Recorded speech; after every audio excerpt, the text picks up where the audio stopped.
કેમ છો વા મિત્રો? મજામાં ને? સ્વાગત છે તમારું નિરાકિટ્સ ટીવીમાં। આજે આપણે સીઝન્સ નેમ એટલે કે ઋતુઓના નામ શીખીશું।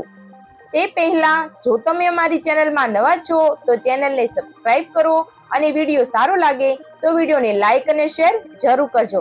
તો ચાલો બાળ મિત્રો, આજના વિડીયોમાં તમને હું સીઝન્સ નેમ એટલે કે ઋતુઓના નામ અંગ્રેજી અને ગુજરાતીમાં શીખવીશ। તેની સાથે સાથે જ ઋતુઓને વિશે હું તમને વધારે જાણકારી પણ આપીશ, જેમ કે કઈ ઋતુ ક્યારે આવે છે, કઈ ઋતુમાં શું પહેરાય છે, શું ખવાય છે વગેરે જેવી જાણકારી આજે હું તમને આપવાની છું। તો ચાલો મારી સાથે। ચાલો બાળ મિત્રો, સૌથી પહેલા આપણે વિન્ટર સીઝન એટલે કે શિયાળાની ઋતુ વિશે જાણીશું।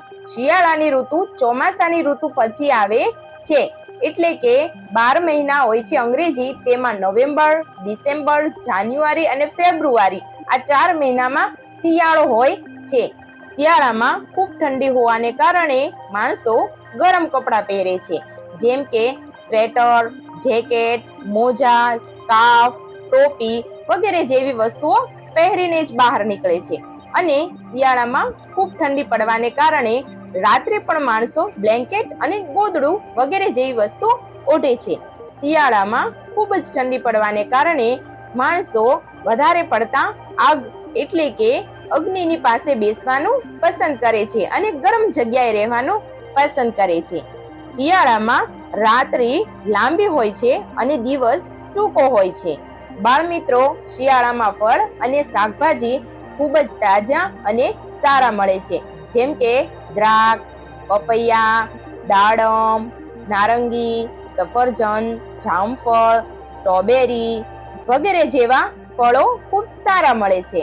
અને શાકભાજીની વાત કરીએ તો મેથી, ગાજર, મૂળા, કોલીફ્લાવર વગેરે જેવા શાકભાજી પણ ખૂબ સારા મળે છે। અને બાળ મિત્રો, શિયાળાની ઋતુમાં ક્રિસમસ અને દિવાળી જેવા તહેવારો આવે છે, જે નાના છોકરાઓને ખૂબ જ ગમે છે અને દિવાળીનું વેકેશન પણ હોય છે છોકરાઓને, જેથી તેને મજા આવે છે। ચાલો બાળ મિત્રો, હવે આપણે બીજી ઋતુ સમર એટલે કે ઉનાળા વિશે શીખીશું। ઉનાળામાં ખૂબ જ ગરમી પડે છે અને ખૂબ જ તડકો પણ પડે છે। ઉનાળાની ઋતુ શિયાળાની ઋતુ પછી આવે છે। હોળી પછી માર્ચ, એપ્રિલ, મે અને જૂન આ 4 મહિનાઓમાં ઉનાળો હોય છે અને ઉનાળામાં ખૂબ ગરમી અને તડકો પડે છે। સાથે સાથે જ ઉનાળામાં રાત ટૂંકી હોય છે અને દિવસ લાંબો હોય છે। ઉનાળાની ઋતુમાં લોકો લાઇટ કલરના અને કોટનના કપડાં પહેરે છે। તેની સાથે જ તડકાથી બચવા માટે લોકો ટોપી, છત્રી અને ચશ્માનો પણ ઉપયોગ કરે છે। સાથે વધારે ગરમીના કારણે માણસો પંખા, એસી અને એર કુલરનો વધારે ઉપયોગ કરે છે। ઉનાળામાં ગરમી વધારે હોવાને કારણે અને તડકાને કારણે વધારે પાણી પીવું જોઈએ। ઉનાળામાં નાના બાળકોને આઈસ્ક્રીમ અને સોડા વધારે ભાવે છે। ઉનાળાની ઋતુમાં ફળમાં તરબૂચ અને કેરીનો વધારે ઉપયોગ કરવામાં આવે છે। અને શાકભાજીમાં લેડીઝ ફિંગર એટલે કે ભીંડો, કાકડી, પમ્પકિન વગેરે જેવા શાકભાજીઓ વધારે ખવાય છે।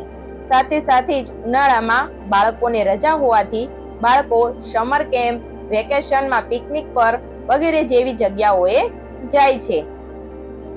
તો ચાલો બાળ મિત્રો, હવે આપણે ત્રીજી સીઝન એટલે કે રેઇની સીઝન એટલે કે બધાની મનગમતી ચોમાસાની સીઝન વિશે શીખીશું।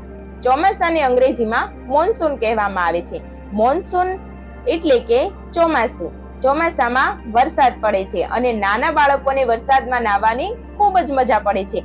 તેથી નાના બાળકોની મનગમતી સીઝન કહેવાય ને। ઉનાળા પછી ચોમાસું આવે છે અને ચોમાસાની ઋતુમાં ખૂબ વરસાદ પડવાને કારણે માણસો છત્રી અને રેનકોટનો યુઝ વધારે કરે છે। ચોમાસાની ઋતુ જૂન, જુલાઈ, ઓગસ્ટ અને સપ્ટેમ્બર મહિનામાં આવે છે। ચોમાસાની ઋતુમાં ખૂબ જ વરસાદ પડે છે, વીજળી થાય છે, વાદળાઓ થાય છે અને આકાશમાં રેઇનબો પણ જોવા મળે છે। અને ચોમાસાની ઋતુમાં નદી નાળામાં પાણી પણ ભરાઈ જાય છે અને નાના નાના છોડવાઓ વરસાદના કારણે ઉગી નીકળે છે. ચારેય બાજુ લીલી હરિયાળી થઈ જાય છે. ચોમાસાની ઋતુમાં ફ્રૂટ્સમાં ચેરી અને લીચીનો વધારે ઉપયોગ થાય છે. ચોમાસાની ઋતુમાં દેડકાઓ વધારે જોવા મળે છે. તો બાળ મિત્રો, જો તમને અમારો આ વિડીયો ગમ્યો હોય તો વિડીયોને લાઈક કરો, શેર કરો અને હા, અમારી ચેનલને સબસ્ક્રાઇબ કરવાનું ભૂલશો નહીં. હા, થેન્ક યુ ફોર વોચિંગ.